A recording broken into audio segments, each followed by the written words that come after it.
The secret teachings of Jesus that were hidden from humanity reveal something that is rarely perceived at first glance. Fear almost never presents itself directly. It does not announce itself. It does not declare itself an enemy. It does not knock at the door.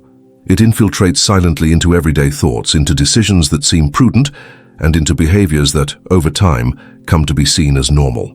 Fear lies behind the words that are never spoken, the faith that does not move forward, and the life that settles into zones of safety.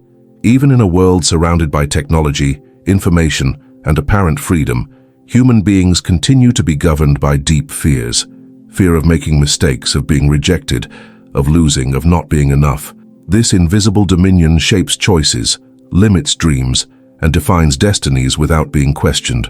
In the time of Jesus, this same force operated with intensity, controlling minds and hearts, preparing the stage for a message that would cross centuries and directly confront what has imprisoned humanity from the very beginning. To understand why the teachings of Jesus about fear caused so much discomfort, it is necessary to return to the historical context in which he lived. The society of that period was rigidly structured around control, and fear was one of its most efficient tools. Severe laws, exemplary punishments, and an inflexible religious system shaped collective behavior. Suffering, disease, and poverty were not seen merely as circumstances of life, but as clear evidence of spiritual guilt and divine rejection. This environment produced obedient people, yet burdened with anxiety, insecurity, and spiritual dependence. The fear of making mistakes, of displeasing God, and of being excluded from the community was always present, even when it was not verbalized. It became part of the people's identity, influencing every decision and every step, creating a spirituality based on survival, not on freedom. Religious leaders understood this mechanism deeply. By sustaining the image of a distant, severe God who was constantly ready to punish, a relationship grounded in fear was established, not in trust. Obedience did not arise from love, but from fear of spiritual and social consequences.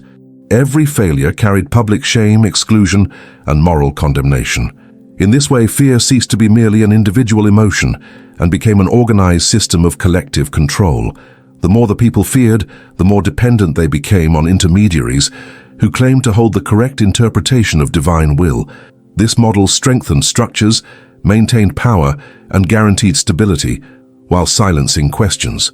It is within this scenario that the teachings of Jesus emerge as a profound rupture, directly challenging the logic of fear and revealing why his words continue to unsettle and liberate to this day. Beyond the religious aspect, there was also political fear. Roman rule was sustained by force, constant surveillance, and the threat of exemplary punishments. Rebellions were crushed with violence, and any challenge to authority could result in death. The fear of the cross was not symbolic. It was real, visible, and part of daily life. As a result, the people learned to remain silent, to accept injustices, and to survive within well-defined limits. Questioning was dangerous. Dreaming of freedom seemed useless. Fear shaped the collective mindset, teaching that security meant submission. It is within this context that the presence of Jesus becomes even more impactful. He not only spoke of God in a different way, but he refused to use fear as a tool. His words directly confronted the dominant logic by affirming that God was not interested in controlling people through terror, but in freeing them through understanding. This was deeply threatening to a system that was sustained by exactly the opposite. By approaching sinners, touching lepers, and forgiving without demanding public punishments, Jesus dismantled the foundation of religious fear. He showed in practice that fear did not come from God. This rupture did not happen abruptly but progressively. Each gesture, each teaching, and each encounter revealed a new possibility of relationship with the divine. Where there had been threat, welcome emerged. Where there had been condemnation, mercy appeared. This contrast exposed fear as a human construction, not a divine requirement. Gradually, it became evident that fear served the interests of power more than spiritual purpose. This realization was dangerous because it liberated the mind even before liberating the body. By challenging institutionalized fear, Jesus put both religious and political order at risk. A people without fear is a people difficult to control. For this reason, his message was rejected not only for theological reasons, but for representing a real threat to the stability of the system. To free someone from fear is to return to that person the ability to think, choose, and act with awareness. This was the true impact of his words, far beyond visible miracles. Understanding fear as a tool of control helps explain why the message of Jesus remains relevant. Although the scenarios have changed, the mechanism remains similar. Fear is still used to limit, silence, and dominate. By exposing this dynamic in his time, Jesus opened the way to a liberation that begins internally. And it is precisely from this historical understanding that it becomes possible to grasp the weight and intention of the words he would repeat so many times throughout his journey. Do not be afraid. When Jesus begins to speak to the people, his words sound different from anything that had been heard before, not because they were complex or difficult to understand, but because they touched directly the root of human emotions. In the midst of a society shaped by fear, he chooses to repeat a simple yet revolutionary message: do not be afraid. This expression appears in different contexts, addressed to ordinary people, insecure disciples, marginalized sick individuals, and even confused leaders. Every time Jesus says, "Do not fear," he is not offering superficial comfort, but challenging an internal structure that imprisons human beings. His words do not ignore harsh reality, but point to a different way of facing it. When observing the encounters recorded in the Gospels, it becomes evident that fear was a constant in the lives of those who approached Jesus. Fear of rejection, fear of divine punishment, fear of social exclusion, and above all, fear of not being worthy of change. Jesus does not begin by demanding immediate moral transformation. He begins by removing fear. Before healing, he reassures. Before correcting, he welcomes. This pattern reveals a deep understanding of human psychology. While fear rules, no true transformation is possible. A frightened mind seeks to survive, not to evolve. When Jesus walks on the water and finds his disciples overcome by terror, his first reaction is not rebuke but identification. He tells them not to be afraid, for it is he who is there. This detail is fundamental. The absence of fear in his message is directly linked to awareness of presence. It is not about denying danger, but about recognizing that reality is not limited to the visible threat. By affirming his presence, Jesus shifts the focus from danger to trust. This internal shift is what weakens the power of fear. In another situation, when approaching a woman considered impure, Jesus does not reinforce the guilt she already carried. On the contrary, he calls her daughter. This word instantly breaks the narrative of fear. Instead of punishment, there is belonging. Instead of condemnation, there is restored identity. Fear in this case did not come only from illness, but from the belief that God was against her. Jesus dismantles this belief with a single word. His language is not accidental. It is strategically liberating. The words of Jesus also confront the fear of scarcity. When crowds follow him into deserted places, he perceives the anxiety of the disciples in the face of a lack of food. Their response is based on the fear of not being enough. Jesus' response is based on trust that there is more than the eyes can see. By multiplying the loaves, he not only feeds bodies, but re-educates minds. He teaches that the fear of lack is born from a limited perception of reality. His words, in this context, expand consciousness even before meeting the physical need. Another essential point is that Jesus never uses fear as a pedagogical method. He does not threaten with hell to generate obedience, nor does he use divine punishment as a tool of persuasion. Even when speaking about consequences, his tone is one of loving warning, not spiritual terror. This stands in deep contrast to the dominant religious discourse of his time. While other leaders exploited fear to maintain authority, Jesus offered understanding to generate freedom. This difference did not go unnoticed, and precisely because of that, it caused resistance. The words of Jesus also reveal that fear is directly linked to the illusion of separation. When he speaks of God as Father, he brings the divine closer to the human experience. A father does not rule through terror, but through relationship. This shift in image dissolves fear at its root. If God is Father, then the relationship ceases to be one of threat and becomes one of trust. This idea, although simple, was profoundly transformative and remains one of the most ignored aspects of his teachings. Throughout his journey, Jesus demonstrates that fear is not an external enemy, but an internal prison built by beliefs, traumas, and systems of control. His words function as keys that gradually open this prison. Each, "do not be afraid," is not merely a phrase, but an invitation to the liberation of the mind. From this understanding, it becomes possible to see that for Jesus, overcoming fear was not a secondary detail of faith, but the first step toward any true spiritual transformation. The repetition of the expression, "do not be afraid," in the teachings of Jesus is neither accidental nor merely poetic. It functions as a carefully applied spiritual strategy to dismantle the emotional foundation that sustains the inner prison of the human being. In a world where fear defined limits, identities, and destinies, this phrase emerged as a code of liberation. Jesus did not say, "Do not be afraid," to deny pain, danger, or uncertainty, but to reorder the perception of reality. He knew that fear distorts vision, narrows consciousness, and blocks access to deeper truth. That is why, before leading someone to external change, he addressed the internal state. When Jesus says, "Do not be afraid," he is interrupting an automatic mental flow. Fear operates in cycles. A perceived threat generates anxiety, which generates defensive reactions, which reinforce the belief in danger. By introducing this phrase, Jesus breaks the cycle at its very beginning. He draws the person's attention away from the internal narrative already in motion. This interruption creates a space of awareness, even if brief, where something new can happen. In that space, faith ceases to be an abstract concept and becomes a direct experience of trust.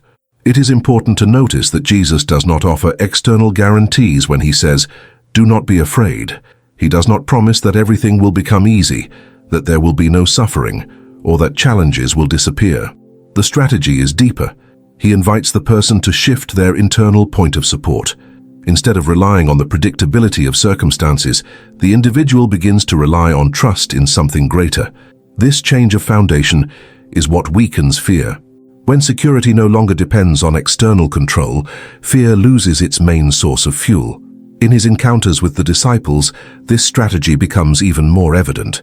They lived with Jesus daily, yet they were still overtaken by fear in unexpected situations. Storms, persecutions, and uncertainty revealed how the human mind tends to return to old patterns. When Jesus repeats, "Do not be afraid," he does not show impatience. He understands that liberation from fear is a process, not a single event. Each repetition reinforces a new neural pathway, a new way of interpreting reality. The spiritual strategy is not instantaneous, but progressive. Moreover, Jesus' "do not be afraid" always comes with an implicit invitation to presence. He directs attention to the now, pulling the mind away from catastrophic projections about the future. Fear almost always feeds on what has not yet happened. By bringing awareness to the present moment, Jesus reduces the power of these projections. The person begins to realize that, in that moment, they are still alive. There is still possibility. There is still meaning. This anchoring in the present is a powerful tool of emotional and spiritual liberation. Another fundamental aspect of this strategy is the restoration of inner autonomy. Fear creates dependence. People dominated by fear constantly seek external validation, protection from authorities and rigid rules to feel safe. By saying, "Do not be afraid," Jesus returns to the person responsibility for their own consciousness. He does not place himself as the only refuge, but as one who points the way toward a mature faith. This faith does not rely on intermediaries, but on a direct relationship with God. This explains why his message was seen as dangerous by religious structures. The expression "do not be afraid" also redefines the meaning of spiritual obedience. Instead of obeying out of fear of punishment, the individual begins to act out of understanding and trust. This shift completely changes the dynamics of faith. Obedience ceases to be a burden and becomes a natural consequence of a free mind. Jesus did not seek followers paralyzed by fear, but conscious people capable of choosing good even in the face of uncertainty. This is one of the reasons why he often questioned people about their faith after confronting their fears. Over time, this spiritual strategy was gradually diluted. The phrase, "do not be afraid," remained in the texts, but lost part of its transformative power by being interpreted merely as emotional comfort. However, when observed within the context of the teachings of Jesus, it reveals itself as an active tool of liberation. It is not about calming momentary emotions, but about reprogramming the way human beings relate to life, to God, and to themselves. This understanding prepares the way for an even deeper point. By removing fear, Jesus does not merely free the individual from a limiting emotion, but breaks a larger cycle involving guilt, judgment, and self-accusation. It is precisely this invisible mechanism that he begins to confront directly, revealing that fear does not act alone, but is connected to an internal system that imprisons the soul. Fear rarely walks alone. It is almost always accompanied by two silent allies, guilt and judgment. In the time of Jesus, this trio formed a powerful cycle that kept people spiritually paralyzed. Guilt was born from the constant idea of failure before God. Judgment reinforced this failure through social condemnation, and fear arose as an inevitable consequence. Those who felt guilty feared punishment. Those who were judged feared exclusion. Those who lived in fear accepted any rule in exchange for security. Jesus identifies this mechanism clearly and chooses to confront it at its root, not at its symptoms. Guilt was taught from an early age as part of the religious experience. People learned that making mistakes was not merely a human failure, but a direct offense against God that required constant reparation. Sacrifices, rituals, and public confessions reinforced the sense of permanent spiritual debt. This guilt did not lead to inner transformation, but to emotional submission. Guilty people feel small, unworthy, and incapable of approaching the divine freely. Fear in this context functioned as an internal watchdog, preventing any questioning or spiritual autonomy. Social judgment amplified this process. It was not enough to feel guilt internally. It had to be carried before the community.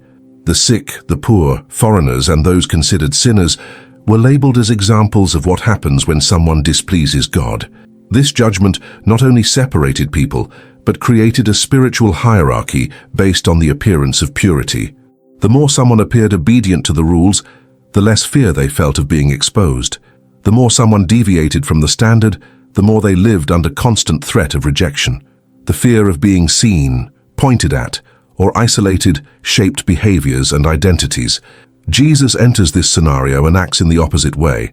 Instead of reinforcing guilt, he offers forgiveness even before any formal request. Instead of supporting judgment, he approaches precisely those who were avoided. This posture is not only compassionate, it is strategic. By removing guilt, Jesus weakens fear.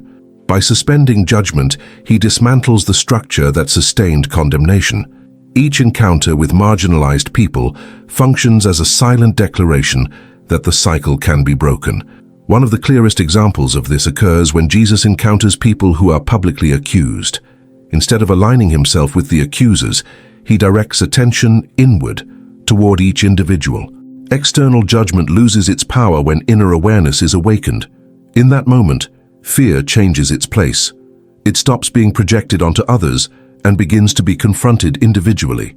Jesus does not humiliate, expose, or threaten. He creates a space where truth can emerge without emotional violence. This space is incompatible with fear.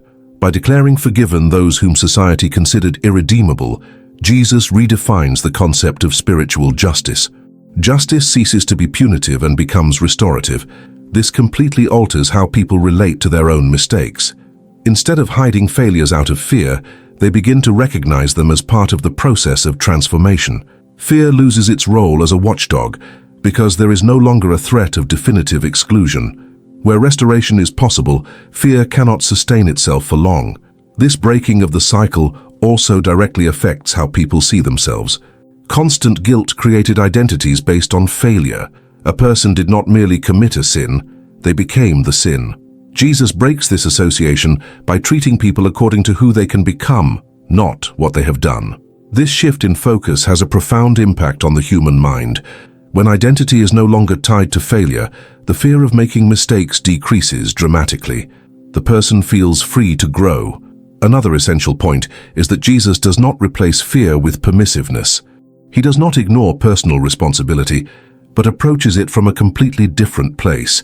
Instead of threatening with punishment, he invites awareness. Transformation becomes motivated by understanding, not by spiritual terror. This approach requires maturity, but it also produces deeper results. People who change through understanding develop roots. People who change through fear only adapt temporarily.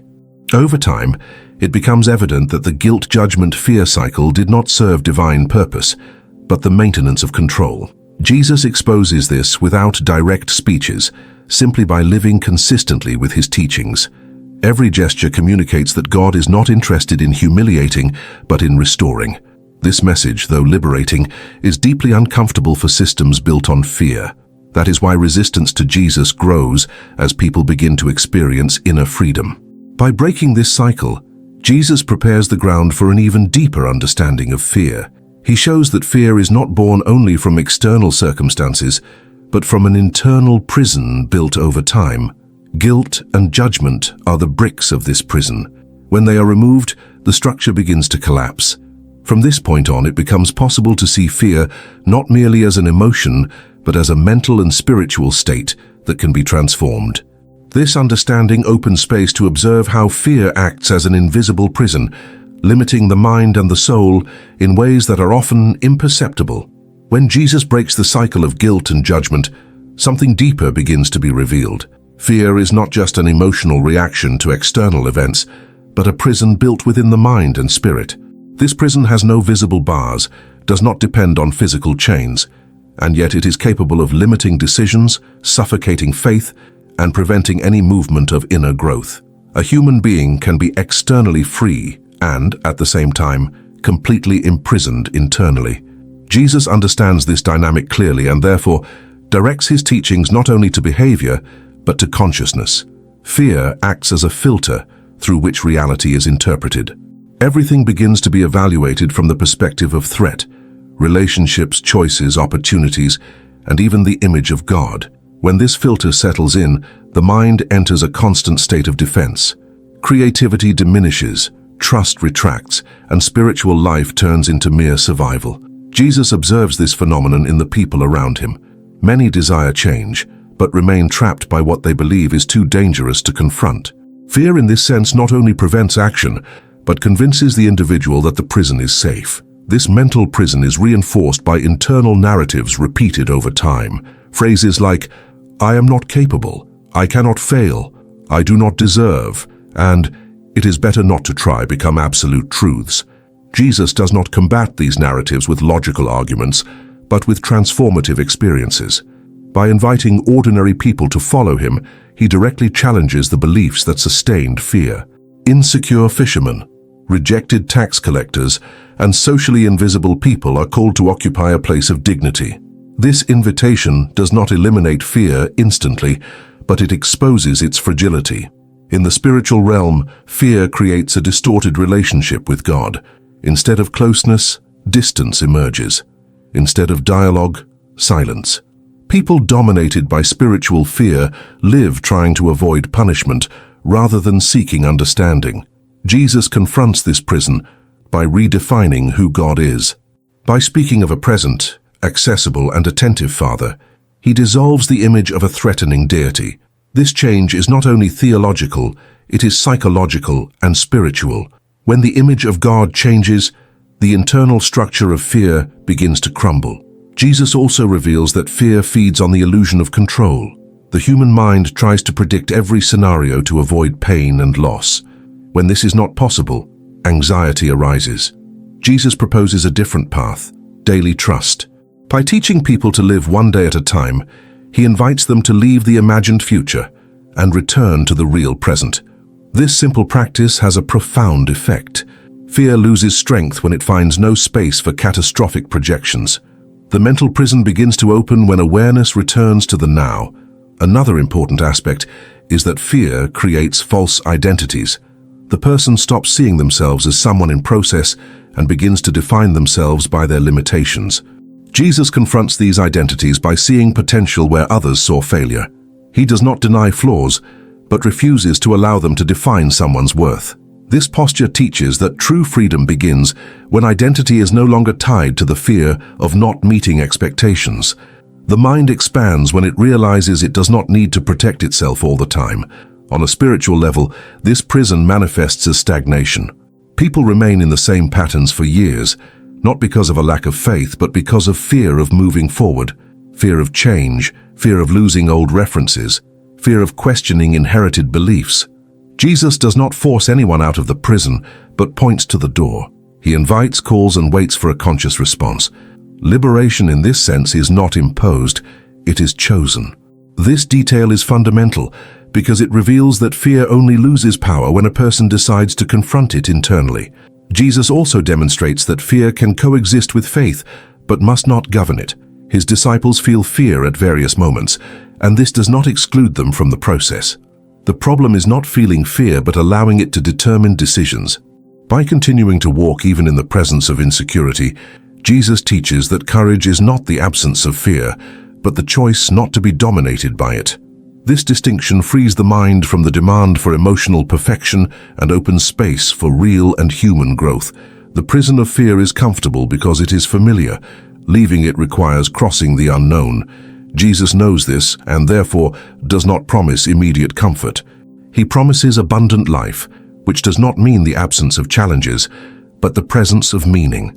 A mind imprisoned by fear seeks security above all else. A liberated mind seeks truth. This change of priority completely transforms the experience of living and believing. By revealing fear as a mental and spiritual prison, Jesus prepares the ground for something even more practical. He not only identifies the problem, but demonstrates through his own actions how to face situations of threat, rejection, and insecurity. His gestures become living examples of how to act when fear arises. It is from this practical observation that it becomes possible to understand in concrete terms how the message of Jesus translates into actions in the face of life's most difficult circumstances. After revealing fear as an internal prison, Jesus does not leave his teachings in the abstract. He translates them into concrete actions lived out before everyone's eyes. It is precisely in practice that his message gains strength, because fear often seems invincible when viewed only as a concept. By acting in real situations of threat, rejection, and risk, Jesus demonstrates that liberation from fear is not spiritual theory, but a conscious posture toward life. Each of his actions functions as a silent model of how to face fear without being dominated by it. One of the most striking examples occurs when Jesus approaches people whom society feared. Lepers, for example, were not only sick, they were seen as dangerous, impure, and unworthy of human contact.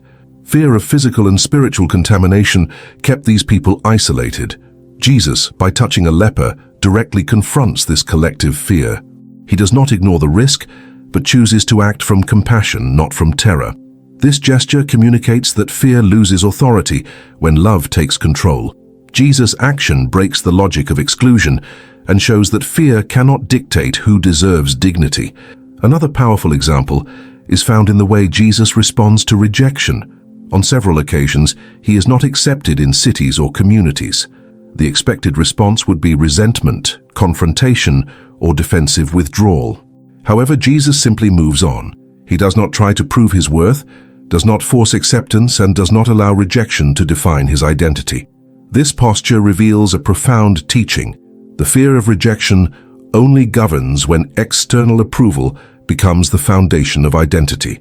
Jesus demonstrates that inner security makes it possible to move forward without becoming a hostage to the opinions of others.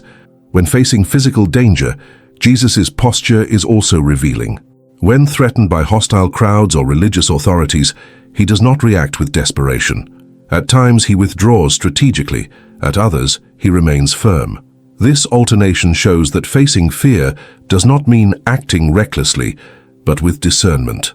Jesus does not expose himself unnecessarily, but he also does not become paralyzed. He teaches that true courage knows when to advance and when to retreat, without either choice being motivated by panic. An emblematic moment occurs during the storm at sea when his disciples fall into despair. Their fear is understandable. Strong winds, violent waves, and the imminent sensation of death. Jesus, however, remains serene. His calm is not indifference, but awareness. By calming the storm, he not only demonstrates power over circumstances, but reveals something deeper. The external storm reflects the internal storm. His question to the disciples is not about nautical skill, but about trust. He shows that fear grows when the mind disconnects from presence. Jesus also faces the fear of scarcity in a practical way. When confronted with hungry crowds, he does not allow himself to be dominated by the logic of lack. Instead of dispersing the people out of fear of being unable to provide, he begins with what is available. This gesture teaches that fear paralyzes even before any attempt is made. By acting despite apparent insufficiency, Jesus demonstrates that trust opens paths where fear sees only limits. The multiplication does not begin with the visible miracle, but with the decision not to give in to the fear of lack. Another essential aspect of his practice is the way Jesus deals with the fear of death. Unlike many spiritual leaders, he does not avoid the subject, nor try to soften it with vague promises. He faces death as part of the human experience, but refuses to allow it to be the dominant factor of existence. When speaking about losing one's life in order to find it, Jesus redefines priorities. He shows that the fear of death can imprison an entire life. His posture teaches that living fully requires not allowing the end to control the path. Jesus also confronts the fear of solitude. In various moments, he withdraws to be alone, even when he knows he will face suffering. This choice reveals that silence and solitude are not threats, but spaces of inner strengthening.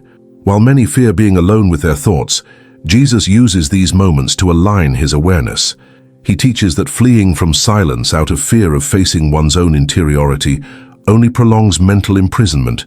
In his relationship with the disciples, Jesus does not overprotect them. He sends them out, even knowing they will face rejection and danger. This attitude may seem harsh, but it reveals an important principle. Protecting someone from fear is not the same as freeing them from fear. Jesus understands that overcoming only happens when a person passes through the experience with awareness.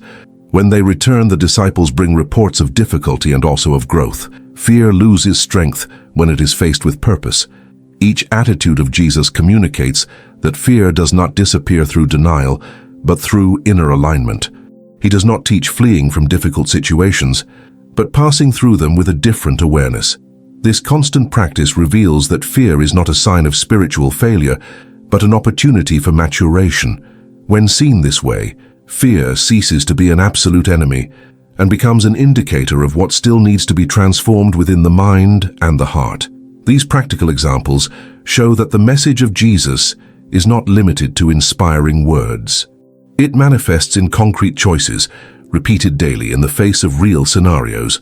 By observing these attitudes, it becomes possible to understand that liberation from fear does not happen in a mystical or instantaneous way, but through a gradual change in posture toward life. This change leads to an even greater transformation, which is not limited to the individual, but is reflected in the way one begins to see the world, the future, and existence itself. After demonstrating in practice how to face fear in present situations, Jesus deepens the issue even further by touching one of the most persistent fears of the human mind, fear of the future. Unlike immediate dangers, the future is an unknown territory, built almost entirely by imagination. It is in this space that anxiety is born and strengthened. Jesus perceives that many people were not trapped only by what they were living, but by what they believed could happen. The mind anticipated losses, failures, and pain, creating suffering that did not yet exist. By confronting this fear, Jesus reveals one of the most liberating dimensions of his message. Fear of the future manifests as constant worry. The person tries to predict all possible scenarios to avoid suffering, but ends up living in a permanent state of tension. Jesus observes this pattern and confronts it directly by teaching about daily life. He points to simple elements of nature to show how anxiety is born from a distorted perception of reality. By directing attention to the present, he dismantles the illusion of control that feeds fear of tomorrow. His message does not encourage irresponsibility, but questions the obsession with absolute security. Jesus understands that anxiety is a disguised form of fear. It does not scream, it does not immediately paralyze, but it slowly corrodes. Anxious people continue functioning, but lose the ability to experience the now. The future becomes a constant burden, and life begins to be lived as preparation for something that never arrives. By stating that each day has its own challenges, Jesus invites a simplification of awareness. He teaches that trying to carry the weight of several days at once only weakens the mind and the spirit. An essential point in his teachings is the relationship between anxiety and personal worth. Many people fear the future because they believe their value depends on results, achievements, and stability. Jesus confronts this belief by affirming that life is worth more than the circumstances that surround it. By separating human value from external conditions, he removes one of the deepest roots of fear of the future. When identity is not tied to success or material security, anxiety loses a significant part of its power. Jesus also observes that fear of the future often arises from comparison. By looking at what others possess or have achieved, the mind creates unrealistic expectations and internal pressures. This movement generates dissatisfaction and fear of being left behind. By teaching about contentment and trust, Jesus invites a healthier relationship with time and with one's own path. He shows that each person lives a unique process, and that the attempt to accelerate or control this process only intensifies mental suffering. Another important aspect is that Jesus does not promise a predictable future. He does not offer detailed maps or guarantees of continuous comfort. Instead, he offers presence, meaning, and direction. This exchange is significant. Rather than eliminating uncertainty, he teaches how to live with it consciously. Fear of the future strengthens when uncertainty is seen as a threat. Jesus reframes it as a space for faith and growth. This shift in perspective transforms anxiety into openness to the new. Jesus also reveals that fear of the future is linked to difficulty in trusting. Trusting does not mean ignoring risks, but accepting that not everything can be controlled. By speaking about seeking first what is essential, he guides the mind to reorganize priorities. When the focus shifts from accumulating guarantees to cultivating inner alignment, the future ceases to be an invisible enemy. Anxiety decreases when awareness finds a stable center that does not depend on circumstances. In practice, this approach is reflected in the way Jesus calls people to follow him. He does not present detailed plans, only an invitation. This invitation requires courage because it implies walking without knowing all the steps. By accepting it, the disciples face fear of the unknown and discover along the way that trust is built in movement. Jesus shows that security is not found in knowing everything in advance, but in developing a conscious relationship with the present. Fear of the future also manifests as excessive attachment to the past. Anxious people tend to revisit old mistakes as a way of trying to avoid repeating them. Jesus does not ignore the past, but refuses to allow it to determine tomorrow. By offering new opportunities, he teaches that the future does not have to be a repetition of what has already been lived. This liberation from the linearity of fear opens space for real transformation. The mind expands when it realizes it is not condemned to repeat patterns. When confronting anxiety, Jesus does not offer sophisticated mental techniques, but a shift in consciousness. He directs attention to what sustains life at its core. By doing so, he reduces the mental noise created by constant projections. The fear of the future loses strength when the mind learns to inhabit the present with depth. This presence does not eliminate challenges, but it prevents them from becoming imaginary giants. This understanding prepares the ground for an even deeper issue. If fear of the future imprisons the mind, there is also a fear that operates in a more silent and powerful way, the fear of losing control over one's own life. Jesus confronts this fear directly, showing that true freedom is not born from absolute control, but from conscious surrender. It is from this surrender that a deeper transformation begins to emerge. After confronting the fear of the future, Jesus touches on an even deeper and quieter fear, the fear of losing control. This fear does not manifest openly, but it guides a large portion of human decisions.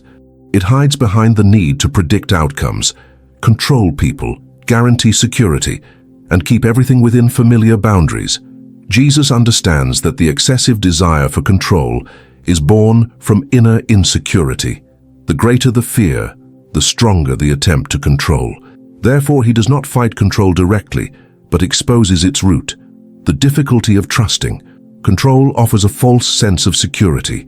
It makes the mind believe that if everything is under command, suffering can be avoided. However, this strategy comes at a high cost. Life becomes rigid, the heart closes itself to the unexpected, and spirituality turns into constant effort.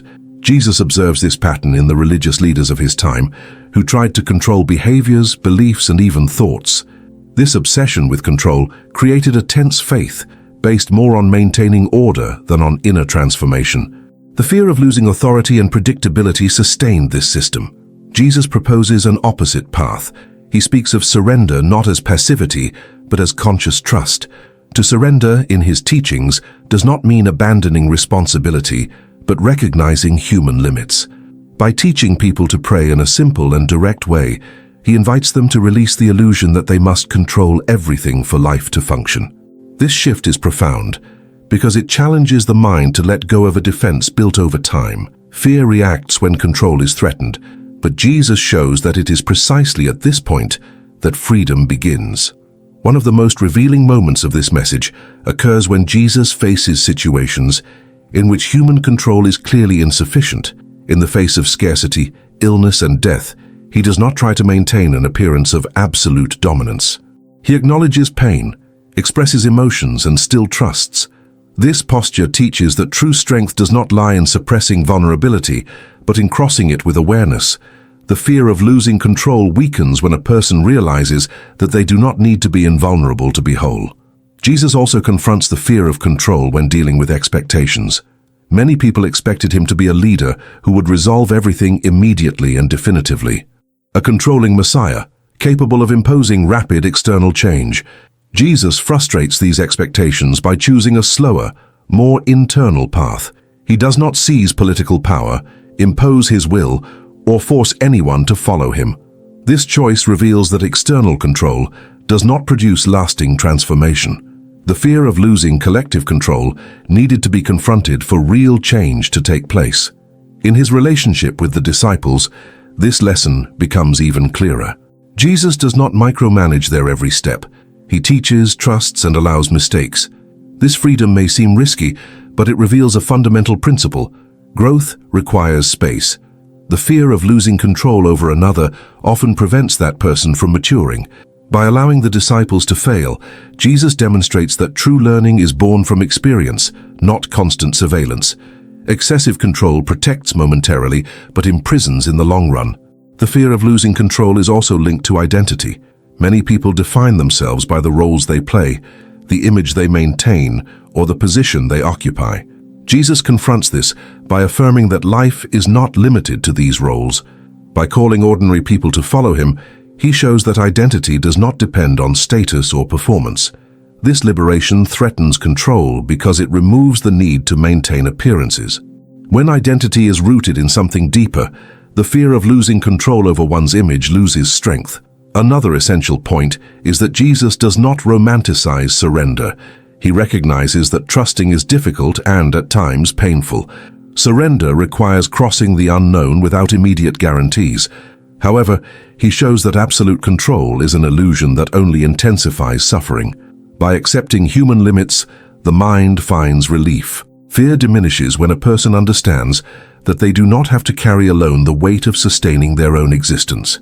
This understanding does not eliminate challenges, but transforms the way they are faced. Jesus also teaches that excessive control blocks spiritual sensitivity. When the mind is occupied with trying to predict and manage everything, it loses the ability to perceive what lies beyond planning. Surrender opens space for inner listening. This listening is not passive but attentive. It allows discernment of paths that would not be accessible through rational control. The fear of losing control prevents this listening because it associates uncertainty with danger. Jesus redefines uncertainty as possibility. Throughout his teachings, it becomes clear that the fear of control is deeply connected to trust in God. Trusting does not mean abandoning action, but acting without the need to dominate outcomes. Jesus lives this principle consistently. He does his part, teaches, acts, and trusts the process. This posture reveals that freedom is not born from guaranteed success, but from faithfulness to what makes sense. Control seeks to secure results. Trust commits to the path. By confronting the fear of losing control, Jesus prepares the individual for an even deeper liberation. When the mind releases the need to dominate everything, space emerges for a more mature, less anxious, and more conscious faith. This faith is not supported by rigid certainties, but by a living relationship. It is from this surrender that fear begins to lose its deepest authority. This transformation, however, does not happen in isolation. When the individual is freed from fear, something also changes in the way they relate to others. Inner freedom begins to be reflected in more authentic relationships, less based on control, guilt, and judgment. It is at this point that the message of Jesus goes beyond the individual sphere and begins to directly impact how people coexist, build bonds, and perceive one another. When fear begins to lose strength within the individual, the change does not remain restricted to the mind or spiritual life. It manifests, inevitably, in the way that person relates to others. Jesus understood that fear not only imprisons the individual, but also contaminates relationships, creating bonds based on defense, distrust, and control. For this reason, his teachings on liberation from fear always point toward a collective transformation, even though they begin within each person. Fear deeply influences the way people connect. Where there is fear, masks arise, people hide weaknesses, exaggerate virtues, and build personas to protect themselves from rejection. Jesus confronts this pattern by promoting relationships based on truth and transparency. He does not demand perfection in order to draw near, nor does he use flaws as bargaining chips. By acting this way, he creates an environment where the fear of being oneself begins to disappear. The relationship ceases to be a field of defense and becomes a space for real encounter. In relationships marked by fear, control usually occupies the center. People try to control the behavior of others to avoid pain, abandonment, or betrayal. Jesus breaks this cycle by teaching about a love that liberates, not one that imprisons. He demonstrates that true love is not born from constant surveillance, but from conscious trust.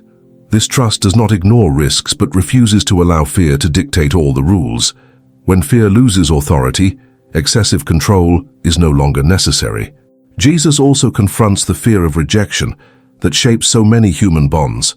Many relationships are built on the effort to please, adapt, and meet others' expectations. This behavior generates emotional exhaustion and loss of identity. By relating to people authentically, Jesus shows that a person's value does not depend on collective approval. He does not change his essence to be accepted, nor does he require others to conform in order to draw near. This posture creates lighter relationships, where acceptance is not negotiated but offered. Another important aspect is the way Jesus deals with conflict. Fear often turns conflict into a personal threat. People dominated by fear either avoid confrontation or react with defensive aggression. Jesus teaches a different path. He does not avoid difficult conversations, but conducts them with clarity and restorative intention. Conflict ceases to be a battlefield and becomes an opportunity for growth. When fear is removed, dialogue becomes possible, because there is no need to win, only to understand. The liberation from fear also transforms the way people forgive. The fear of being hurt again often prevents forgiveness. Jesus, when teaching about forgiveness, does not ignore pain, but reveals that carrying resentment imprisons the one who holds it more than the one who caused the harm. Forgiveness in this context is not submission, but liberation. It breaks the invisible bond that keeps fear active. By forgiving, a person stops defining past relationships as constant threats to the present. Jesus also redefines the concept of closeness. In many contexts, people draw near out of interest, fear of loneliness, or the need to belong. Jesus invites a kind of closeness based on purpose and truth. He calls people to walk together, share experiences, and learn collectively. This coexistence is not free of conflict, but it is sustained by a deeper commitment. When fear no longer governs, closeness ceases to be dependency and becomes conscious partnership. The way Jesus treats the marginalized reveals another impact of freedom from fear in relationships. Fear of social judgment often prevents people from associating with those who are seen as different. Jesus ignores these barriers and approaches those who are avoided. This gesture not only restores individuals, but also redefines what community means. A community free from fear is not organized around exclusion, but around welcome. This vision challenges social structures based on separation and prejudice. Freedom from fear also affects leadership. Leaders dominated by fear tend to control, manipulate, and protect their positions. Jesus presents a model of leadership that serves rather than dominates. He does not lead through imposition, but through example. This posture creates healthier relationships, where authority is not maintained by fear but by trust. When fear ceases to be a tool of leadership, the environment becomes fertile for collective growth. In spiritual relationships, this transformation is equally profound. Fear often creates rigid hierarchies and dependence on intermediaries. Jesus breaks this pattern by encouraging a direct and conscious relationship with God. This spiritual autonomy strengthens human bonds because it reduces the need for control and external validation. Spiritually free people tend to relate in a more mature way, without using faith as an instrument of power. Throughout his teachings, Jesus makes it clear that liberation from fear does not isolate the individual, but connects them more deeply with others. Relationships based on fear are fragile because they depend on external conditions. Relationships based on trust are resilient because they are sustained internally. This change does not happen instantly, but progressively, as awareness expands. When fear loses its dominance, relationships become mirrors of growth rather than fields of threat. The person begins to relate from who they are, not from what they fear losing. This inner freedom transforms daily coexistence and creates environments where truth can exist without emotional violence. It is at this point that the message of Jesus begins to reveal its broader impact, showing that overcoming fear is not just a personal achievement, but a seed of social transformation. This transformation, however, does not stop at immediate relationships. It reaches something even deeper, the way the individual sees themselves in relation to existence itself. When fear no longer governs relationships and choices, a new perception of meaning, purpose, and life emerges. It is from this inner shift that Jesus leads his final teachings about a freedom that transcends circumstances and completely redefines the meaning of living. Reaching this point means understanding that the teachings of Jesus were never intended to create fragile followers, dependent or dominated by fear. On the contrary, everything he taught points to a deep inner awakening where the human being stops living shrunken and begins to live whole. Fear, which once commanded thoughts, choices, and silences, begins to lose its strength when awareness awakens. Jesus did not promise a life without challenges, but revealed something far more powerful: the possibility of crossing any challenge without being dominated by it. This is where many lose their way, because they expect faith to eliminate problems, when in fact, it transforms the one who faces them. Through his words and actions, Jesus showed that fear does not come from God. It is born from separation, inner ignorance, and disconnection from truth. When he said, "Do not be afraid," he was not offering a beautiful phrase for difficult moments, but activating a deep spiritual principle. He was calling people out of the inner prison that kept them submissive, paralyzed, and distant from their own essence. Fear collapses when the individual realizes that they are not abandoned, that they do not need to prove their worth to deserve love, and that they are not living at the mercy of chance. This understanding changes everything because it shifts the axis of life from the exterior to the interior. It is exactly here that the great turning point occurs. When fear loses control, faith ceases to be a desperate attempt to please God and becomes a living, conscious, and transformative relationship. The person no longer acts driven by guilt but by purpose. They no longer obey out of fear but out of conviction. They no longer hide but take a stand. This was the true impact of the teachings of Jesus. He gave people back the courage to exist fully. Not an aggressive courage, but a silent, firm, and unshakable courage, born from inner certainty. This awakening does not happen loudly.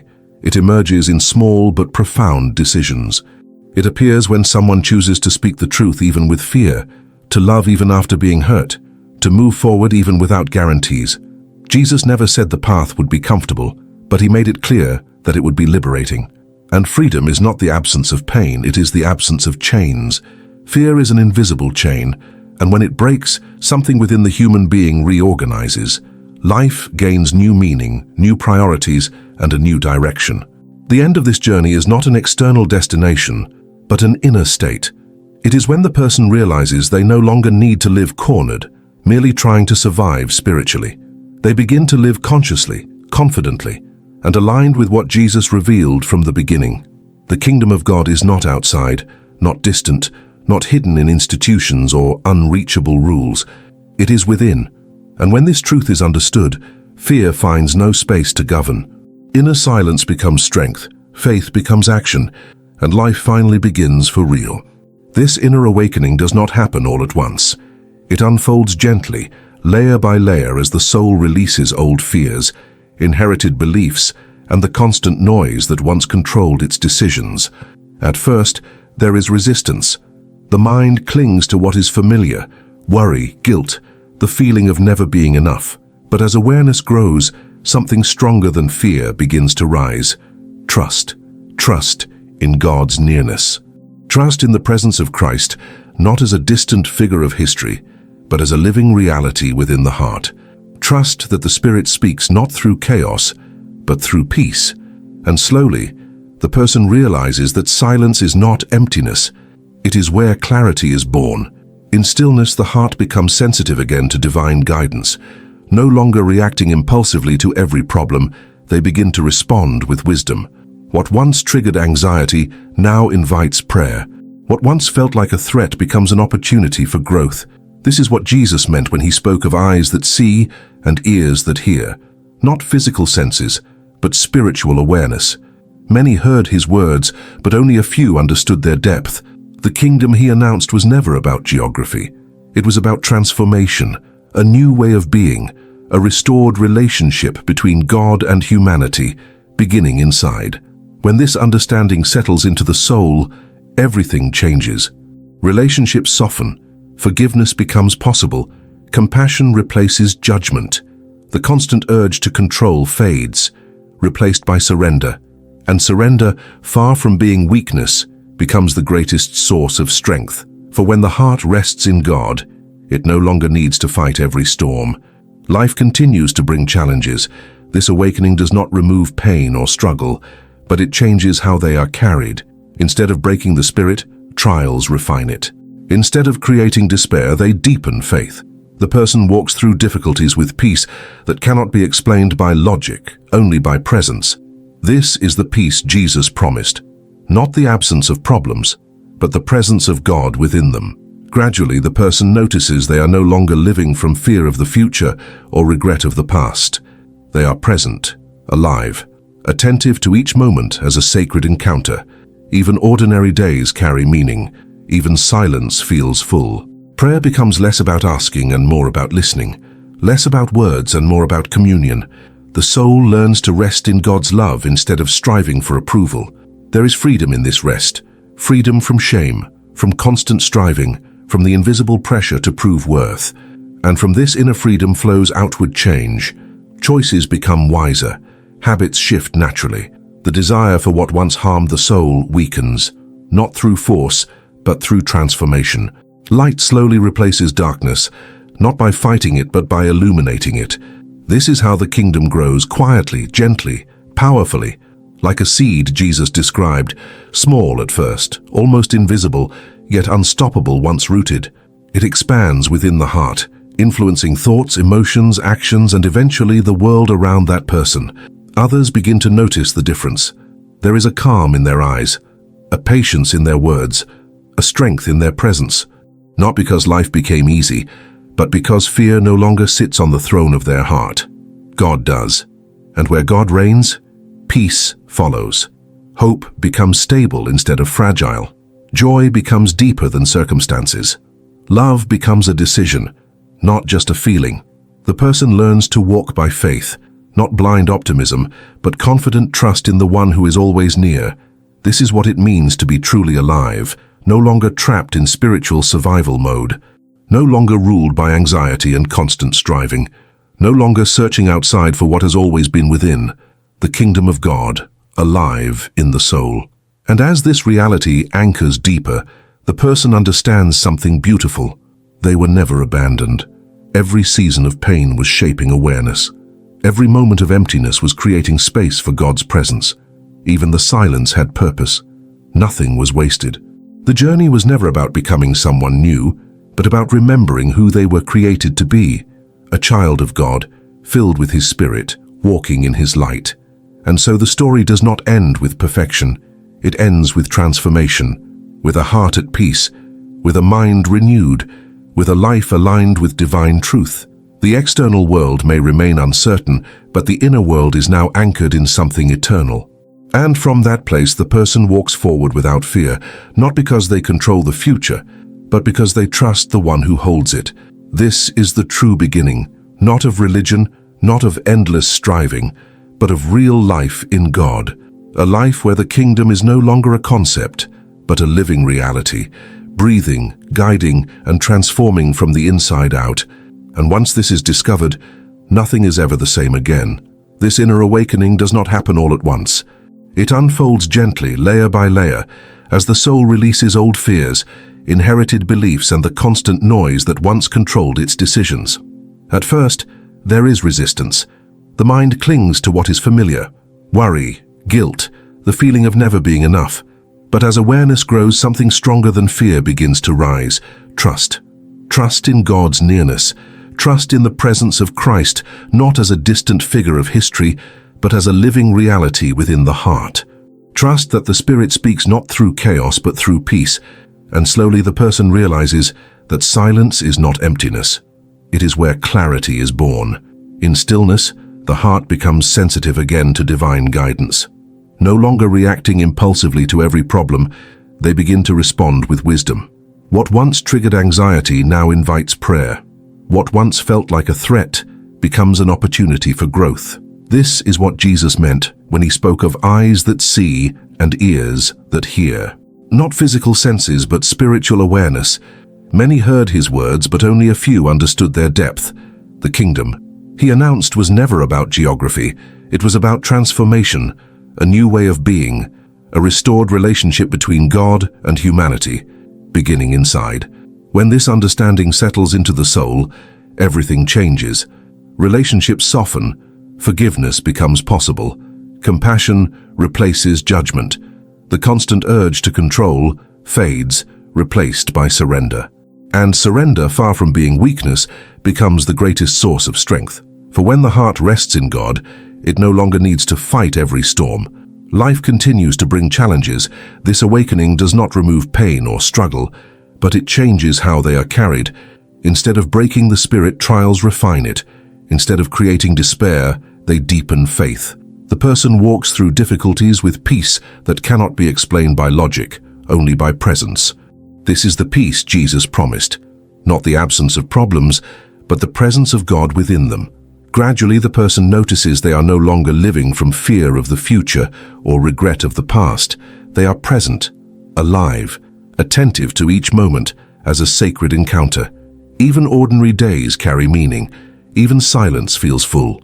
Prayer becomes less about asking and more about listening, less about words and more about communion. The soul learns to rest in God's love instead of striving for approval. There is freedom in this rest, freedom from shame, from constant striving, from the invisible pressure to prove worth. And from this inner freedom flows outward change. Choices become wiser. Habits shift naturally. The desire for what once harmed the soul weakens, not through force, but through transformation. Light slowly replaces darkness, not by fighting it, but by illuminating it. This is how the kingdom grows, quietly, gently, powerfully, like a seed Jesus described. Small at first, almost invisible, yet unstoppable once rooted. It expands within the heart, influencing thoughts, emotions, actions, and eventually the world around that person. Others begin to notice the difference.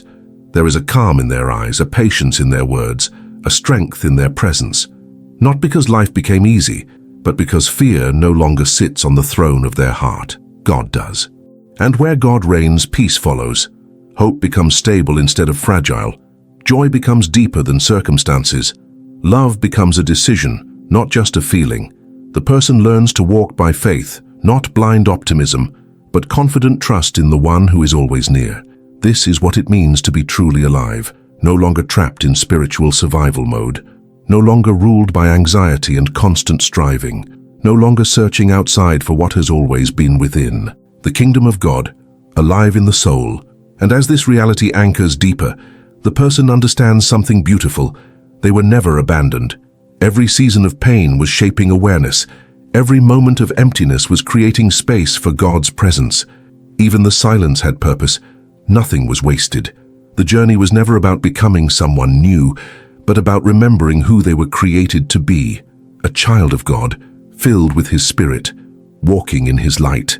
And so the story does not end with perfection. It ends with transformation, with a heart at peace, with a mind renewed, with a life aligned with divine truth. The external world may remain uncertain, but the inner world is now anchored in something eternal. And from that place, the person walks forward without fear, not because they control the future, but because they trust the one who holds it. This is the true beginning, not of religion, not of endless striving, but of real life in God. A life where the kingdom is no longer a concept, but a living reality, breathing, guiding, and transforming from the inside out. And once this is discovered, nothing is ever the same again.